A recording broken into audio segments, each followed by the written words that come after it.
Here you have a race play story. Oh gosh. Okay. We are at OMG Con, and I'm in Kita from Atlantis, which is the first cosplay I ever made any pieces for, and it's a bikini top and a cover-up. And if anyone's ever seen Atlantis, they know that Kita is brown. She is very obviously a dark-skinned character. So this guy walks up to me and he goes, "Man, I really love your race play." And we all just kind of like, what? What do you mean? What do you mean by race? Like, are you saying that like Kita's not brown, and by me cosplaying Kita that it's a play on the like I didn't understand, but you just kind of smile and laugh and wander off. Like, he didn't clarify what it was. No, he went straight from that to hitting on me. So, like, he told me he loved my race play, and then he was telling me how beautiful I was, and one of my guy friends was standing next to me, and he goes, "Oh, no, I know she's yours, but I just wanted to tell her how pretty she was." And I was just like...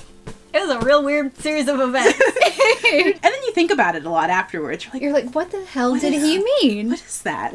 And then also don't Google race play, because it's a terrible decision. I never heard it until that story. Okay, so what is race play then? In the cosplay sense, I think what he meant was that almost like gender bending, you're cosplaying outside of your race, which is not a thing.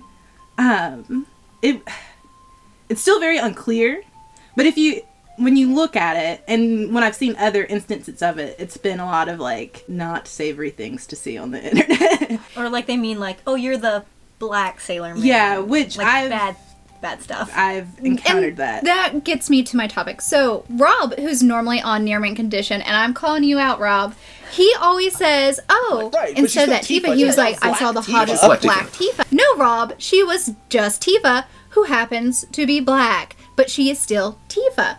What are your thoughts on race and cosplay? How you guys feel about it? Obviously, you know, you're the only one who can really speak to this, because I'm kind of, we're all kind of white. I don't know how many times I've been called the Black Harley Quinn, and it hurts when someone says that to you, because no, you want to be seen as that character. I want to be the Harley Quinn. I don't want to be the Black Harley Quinn, and it can go all types of different ways. I cosplayed Nick Fury, and I had a lot of people not want to call me Nick Fury. I got Nikki Fury, and like all kinds of and to me it's important that black cosplayers be acknowledged because they're so underrepresented, but also that they're acknowledged for who they are and what they're doing. So it's like, if you see a really cool black Tifa, you should say, oh, look, this Tifa is really cool, and she also happened to be a really pretty black woman. No one would call me, hey, look at that German-American. Yeah. Yeah, like, oh, wow. If you feel the need to put a qualifier before the character's name, you should probably just not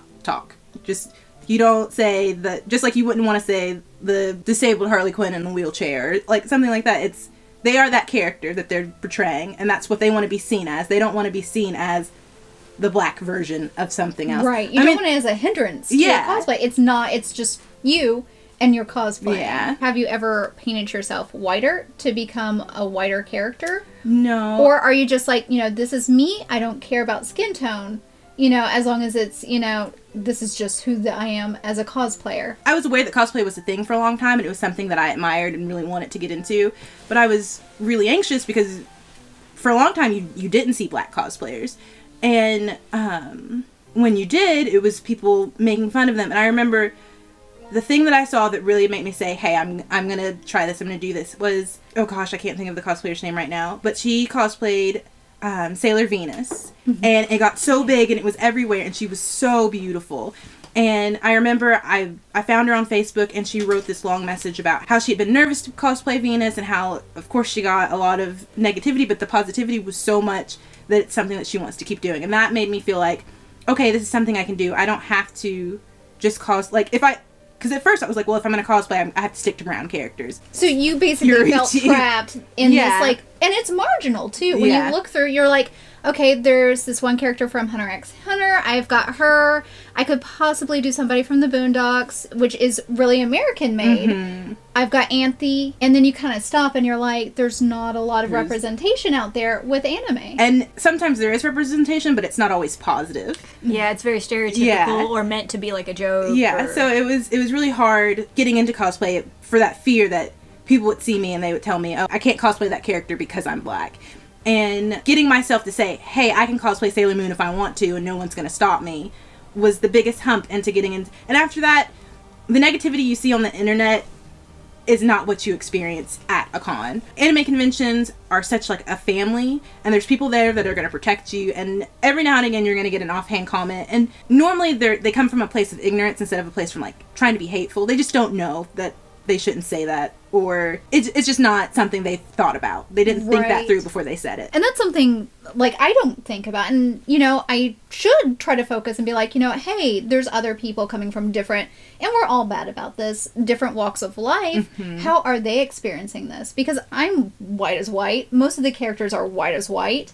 So I don't have to think about, you know, is this going to influence, you know, my picking a different character? Mm-hmm. The only other time that, you know, I've thought about it is I don't feel comfortable, or for a while I kind of stopped because I wanted to cosplay Garnet. Mm-hmm. I decided with Pearl, but I was like, should I let black cosplayers have this character because there's no representation? Mm-hmm. Or should I go ahead and cosplay it because I like it? I've actually had some people approach me online and say, hey, do you think it would be, especially Garnet, but you're not necessarily the voice for it, because it's not going to be, I hate to step in there, but you're not the voice. Even though you are a black cosplayer, you're not the voice for the community. And it's such a, like, in the black cosplay community, it's such, like, that's definitely a split where a lot of black cosplayers feel uncomfortable with white cosplayers cosplaying as black characters because they feel like they have so little. Mm-hmm. And I think that comes from a place where black cosplayers feel like they have to work twice as hard to get just as much recognition as a white cosplayer cosplaying the same character. Like, I know that if I show up at a con as Sailor Moon and there's 8,000 white girls there as Sailor Moon, I'm less likely to get approached for a photo as they are. And so I feel like black cosplayers are worried if white cosplayers start cosplaying the few characters we have, we won't even get recognized for that. But I personally feel like if there's a character that you love, and regardless of their skin tone, you should go for it as long as you do it respectfully. And with Garnet, it's really hard because you don't want to seem like you're doing blackface, but she's also red. I know there's discussion in the community on is she purple, or is she actually representation of a you know, a person of color? And that can be hard even watching Steven Universe, because I feel like when the show first started, she was very obviously red, a very like deep red, and I don't know if it's just my brain, because Garnet is a black coded character. Mm-hmm. I don't know if it's my brain just saying this character's black, so I see her as brown. When I think about Garnet, I see her as a brown character. So when someone approached me and said, hey, what do you think if I were to cosplay Garnet?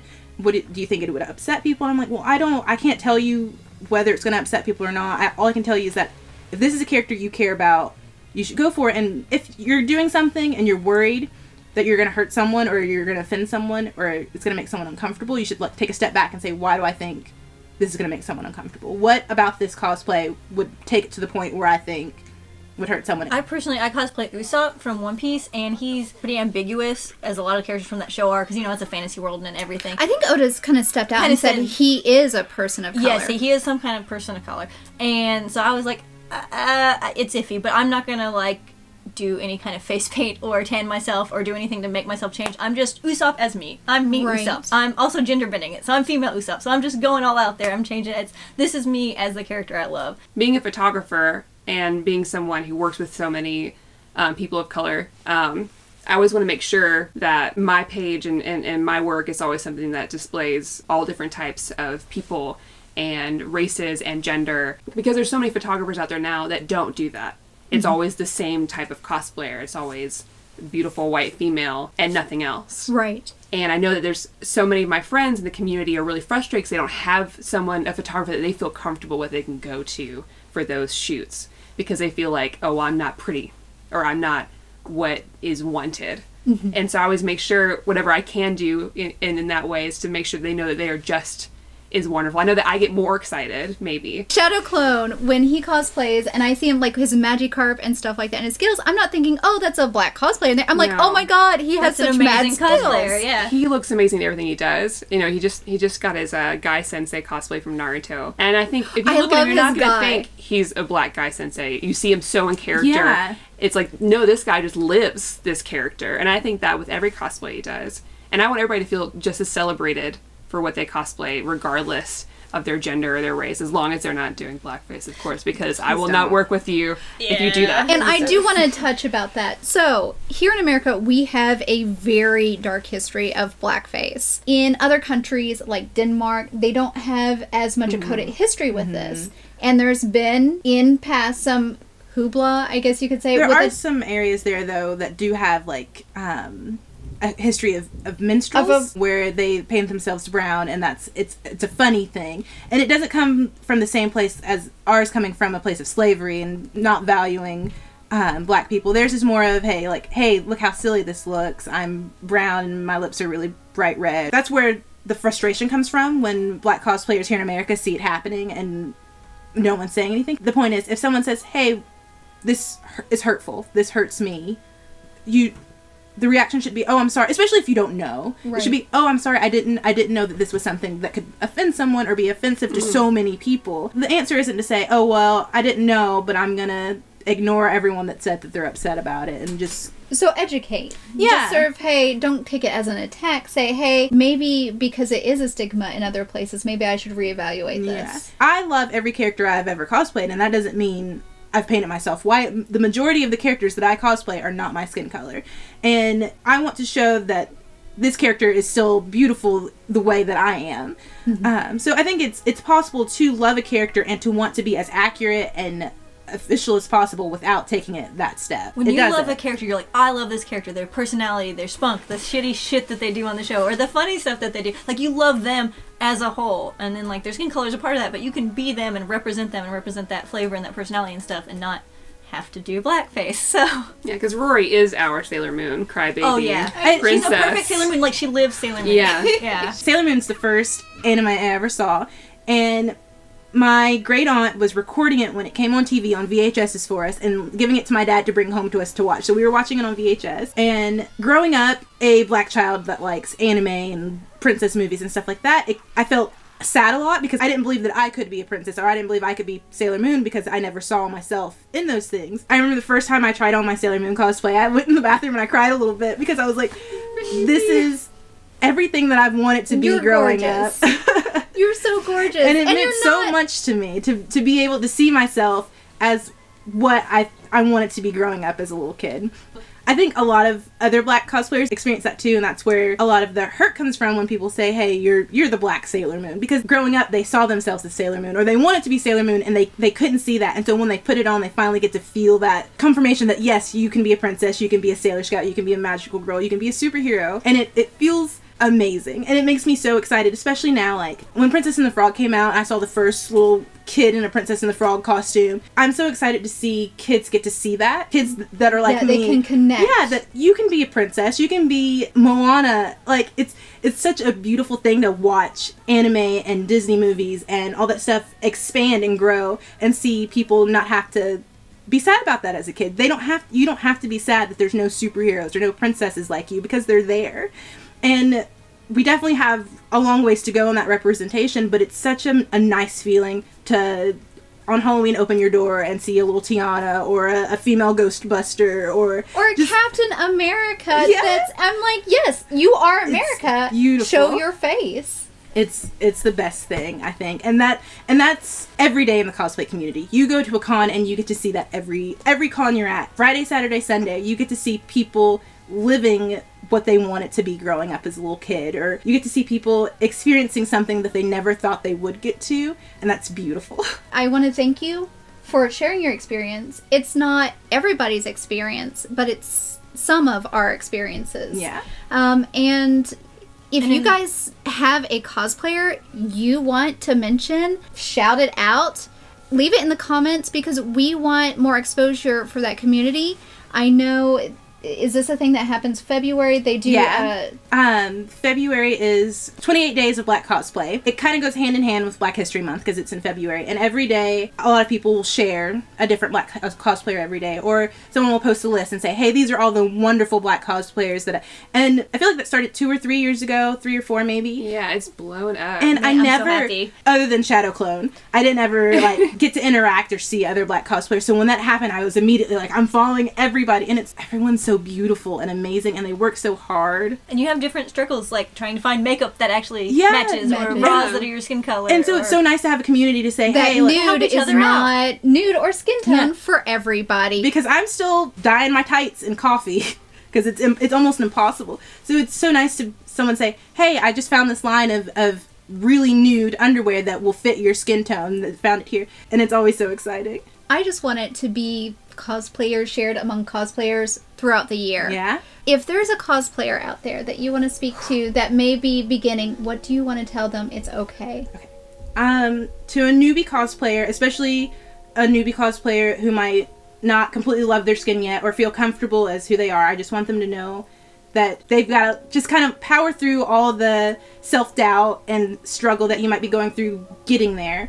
And once you get there and once you step out on that con floor, every worry you've ever had that someone might not like you because you're black, or someone might not like you because you're not built the same way the character's built, goes away. And you find all these amazing people who are gonna gonna treat you really nicely and love you just because you're who you are. And it's an amazing experience. And it's helped me love myself, because I've not always felt comfortable in my skin, and I've not always loved myself for, like, I grew up saying, oh my gosh, I hate being black so much because no one that I idolize or no one that I look at looks like me. And now I can feel comfortable and know that I'm beautiful and I love myself. And it's all been because I took that step and I pushed myself, and I entered a community that's so loving and kind and accepting of who you are and accepting of your struggle, because everyone's struggling and everyone's trying to get to a place where they can feel like they're special. And that's what cosplay's done for me. Stepping into this world and experiencing all of this has changed everything about my life and made me such a more confident person, and made me feel like I need to stand up for myself. I need to stand up for the people around me, because these people care for me and they love me for who I am no matter what I look like. And that's what I want them to feel. I want other people to feel that, and feel that peace that it comes when you can say, oh my gosh, I've always been fine. I've been fine, and everything's always been okay. And I just needed that extra push to know that. Thank you guys for watching another very serious cosplay Gaiden. Stay tuned for another part, and like I said, if there is a cosplayer that you want me to follow, you want these girls to follow, comment down below. If you're a black cosplayer, we want to hear your stories down below. We want to make sure you're visible, that you have a voice in the community. So comment, and please follow us, let us know. Tell Rob that black cosplayers are not Black Tifa, they're Tifa. Yeah. Bye! Bye!